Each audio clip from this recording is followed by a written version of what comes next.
Sir మొన్న Naga Chaitanya and శోభిత జాతకం చెప్పిన వేణుస్వామి పైన ఇప్పుడు యాక్షన్ తీసుకున్నారని వార్తలు వస్తున్నాయి సార్. ఆయన అరెస్ట్ అయ్యారని కూడా అంటున్నారు. సో నాగార్జున గారు అరెస్ట్ చేయించారా, మరి ఆయన కేసు పెట్టారా, ఏం జరిగింది సార్ అసలు? యాజ్ ఆఫ్ నౌ ఇప్పటివరకు మనకున్న సమాచారం ఆయన అరెస్ట్ అయితే కాలేదు. అరెస్ట్ చేసే అవకాశాలు అయితే కనిపిస్తున్నాయి.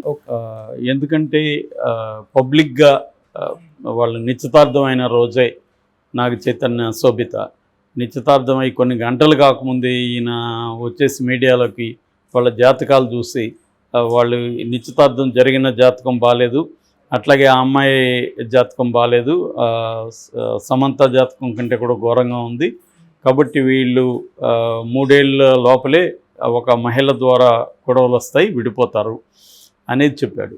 మామూలుగా అదేదో సామెత ఉంది, శుభం పలకర పెళ్లి కొడుకు అంటే పెళ్లి కూతురు ముండమోస్తుందన్న అంట. అలాగా వీడిని మామూలుగా ఇతన్ని ఎవరు అడగలేదు. జ్యోతిష్యం వాళ్ళు వచ్చి నాగార్జున వాళ్ళు, బాబు మా పాప మా బాబు జ్యోతిష్యం చెప్పు, జాతకం చెప్పని ఇతన్ని ఏమి అడగలేదు. అడగకుండా ఇతను పబ్లిక్గా వెళ్ళి చెప్పాల్సిన అవసరం ఏం లేదు. నిజానికి మనం చాలాసార్లు చెప్పుకున్నాము, జ్యోతిష్యం అనేది ఒక బుల్షిట్, అది ప్రజల్ని ఏమార్చడం. సరే, ఆ ఏమార్చడంలో కూడా ఇట్లా పబ్లిక్గా చెప్పడం వల్ల ఏమవుతుంది, అందరూ కూడా విడిపోతారంటే వాళ్ళు ఏదో పెళ్లి చేసుకుందామని అనుకుని, ఇంకా పెళ్ళే కాలే, నిశ్చితార్థమైంది, అప్పుడే వాళ్ళిద్దరూ విడిపోతారని ఇతను ఎలా చెప్తాడు? ఇతనికి ఎలా తెలుస్తుంది విడిపోతారా లేదా? కాబట్టి ఖచ్చితంగా అతన్ని అరెస్ట్ చేయాల్సిన అవసరం ఉంది. అతను మాట్లాడకుండా చేయాల్సిన అవసరం ఉంది. యాక్చువల్గా ఈ విషయాల మీద అతను మళ్ళీ ఏం చెప్తున్నాడు, సమర్థించుకుంటున్నాడు. నిన్న యాక్చువల్గా విష్ణు కూడా ఫోన్ చేశాడు. విష్ణు మామూలుగా ఫోన్ ఎందుకు చేశాడనేది నాకు డౌటు. మిగతా వాళ్ళందరికీ ఏమైనా ఫోన్లు చేశాడా విష్ణు? ఫోన్లు చేయకుండా వాళ్ళ మీద చర్యలు తీసుకుంటున్నాడు. ఇతనికి ఎందుకు ఫోన్ చేశాడు? ఇతని మీద ఎందుకు చర్యలు తీసుకోవట్లేదు? సో ఇతను ఒక సెలబ్రిటీ కాబట్టి ఇతని మీద మామూలు యూట్యూబర్లు అయితే ఏమీ చేయలేరు అనేసి వాళ్ళని బ్యాన్ చేయించి వాళ్ళ లైవ్లీహుడ్ల మీద దెబ్బ కొట్టాడు. ఇదే విష్ణు. ఇదే ఇతని దగ్గరికి వచ్చేసరికి ఫోన్ చేశాడండి. ఫోన్ చేసి, ఓకే స్వామి, నువ్వు ఇక మీదట చెప్పకుండా ఉండు స్వామి అన్నాడంట.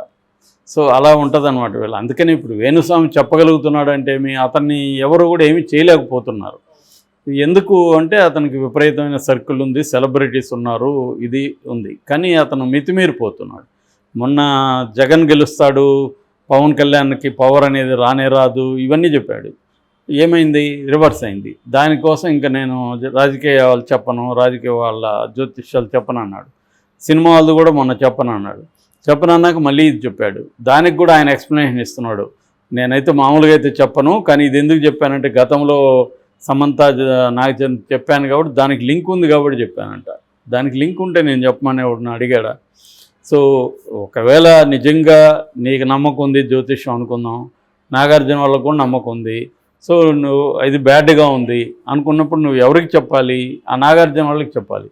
బాబు, మీరు నిశ్చితార్థం జాతకం బాగాలేదు, దానికి ఇంకేదో ప్రతి దాంట్లో జ్యోతిష్యంలో ఏమంటే పరిహారం ఒకటి ఉంటుంది, ఆ పరిహారం ఏదో చేసుకోండి అని ఏదన్నా చెప్పి, ఆయనే చేస్తాడుగా యజ్ఞాలు యాగాలు, అదేదో ఆయన వామాచార మెథడ్స్ అంతా చేస్తాడు, మాంసము మద్యము అన్నీ పెట్టి తంత్ర వామాచార ట్రెడిషన్లో ఆయన చేస్తాడు. అలా ఏదో చేయొచ్చు కదా.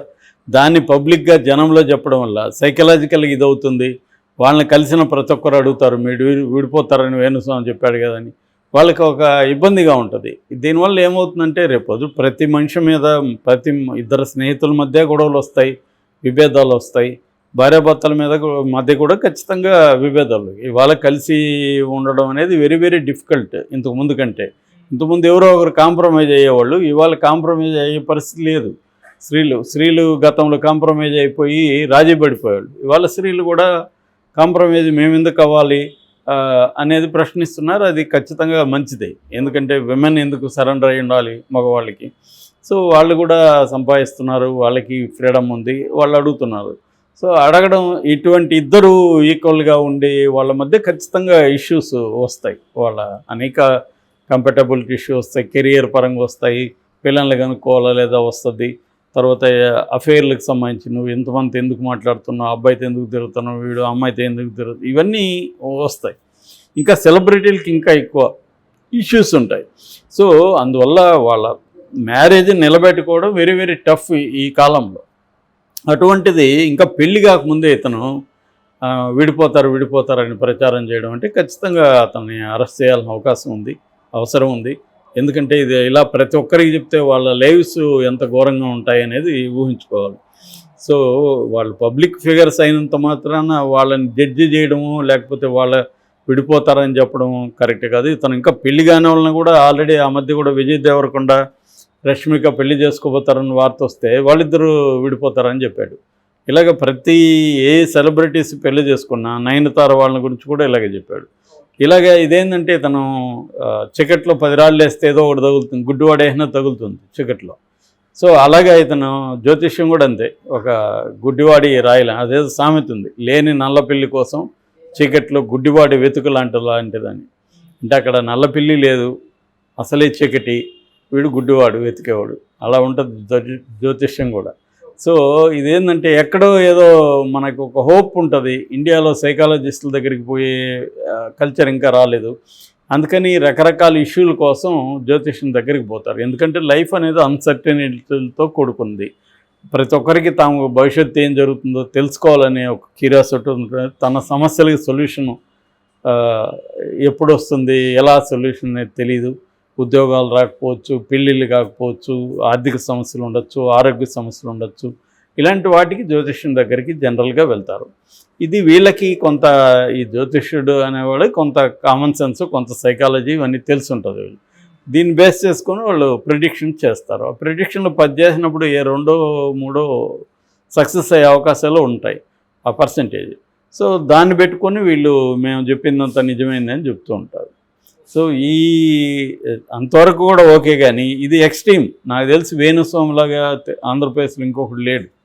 ఇది చాలా ఎక్స్ట్రీమ్. ఈవెన్ చాలామంది జ్యోతిష్శాస్త్రులు కూడా మన ఛానల్కి వచ్చే వాళ్ళతో మాట్లాడినప్పుడు అతనికి ఏమీ తెలియదు సార్, అతను అదొక వ్యాపారంలాగా మార్చుకున్నాడు, దీనివల్ల అతనికి మంచి సంబంధాలు, కాంటాక్ట్స్ వస్తాయి, దాన్ని ఉపయోగించుకొని అతను రియల్ ఎస్టేట్ చేస్తాడు, పబ్ ఉంది అతనికి, ఆ వ్యాపారం నడుపుకోవడానికి పనులు చేస్తున్నాడు అనేది చెప్తున్నారు.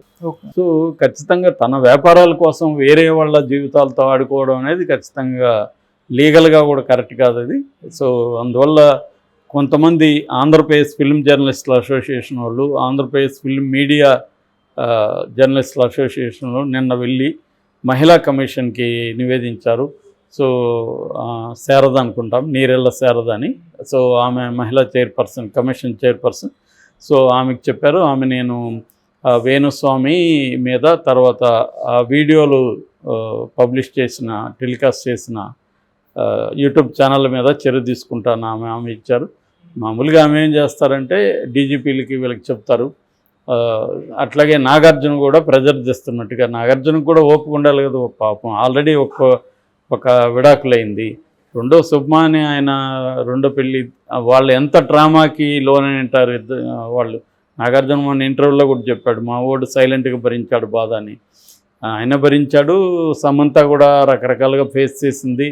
ఇది ఇంకా ఎక్కువ అవుతుంది. సమంత కన్నా సోషల్ మీడియాని డీల్ చేయడం ఇది కొంత అలవాటైంది ఆమెకి, ఎలా డీల్ చేయాలి ఏంటి అనేది పడి లేచి కొంత నేర్చుకుంది. ఇతనికి ఇంకా అది కూడా లేదు పాపం. సో నాగ చైతన్యకి, అతను పబ్లిక్గా గట్టిగా మాట్లాడే వ్యక్తి కూడా కాదు. సో ఇంకా శోభిత అనే అమ్మాయి ఫస్ట్ టైము పబ్లిక్ లైఫ్లకి వచ్చింది. సో ఇప్పుడు వాళ్ళకి పేరెంట్స్ ఉంటారు, వాళ్ళ వ్యవహారాలు ఉంటాయి, కుటుంబాలు ఉంటారు. వాళ్ళకి ఇలా చెప్పడం వల్ల ప్రతి ఒక్కరూ కలిసిన వాళ్ళు, ఫోన్ చేసేవాళ్ళంతా అడుగుతారు కదా పైగా. సో ఖచ్చితంగా వేణుస్వామి లాంటి వాళ్ళు, నేను గతంలో కూడా చెప్పాను, జ్యోతిష్యమే బుల్షిట్ అనుకుంటే మళ్ళీ ఇట్లాంటి రాద్ధాంతాలు చేయడం కరెక్ట్ కాదు. ఖచ్చితంగా ఇది పరిణామాలు సమాజం మీద పడతాయి, పిల్లల మీద పడతాయి, అందరి మీద పడతాయి. ఖచ్చితంగా ఇలాంటి పబ్లిక్గా అడగకుండా, నీ జ్యోతిష్యం కూడా నిన్ను నమ్మి వస్తే చెప్పు, కానీ వేరే వాళ్ళ జీవితాల్లో నెగిటివ్గా చెప్పడం అనే హక్కు తనకి ఎవరికి ఇచ్చారు? ఖచ్చితంగా అతన్ని అరెస్ట్ చేయాల్సిన వ్యక్తే అతను. మరి ఏం జరుగుతుందని చూడాలి.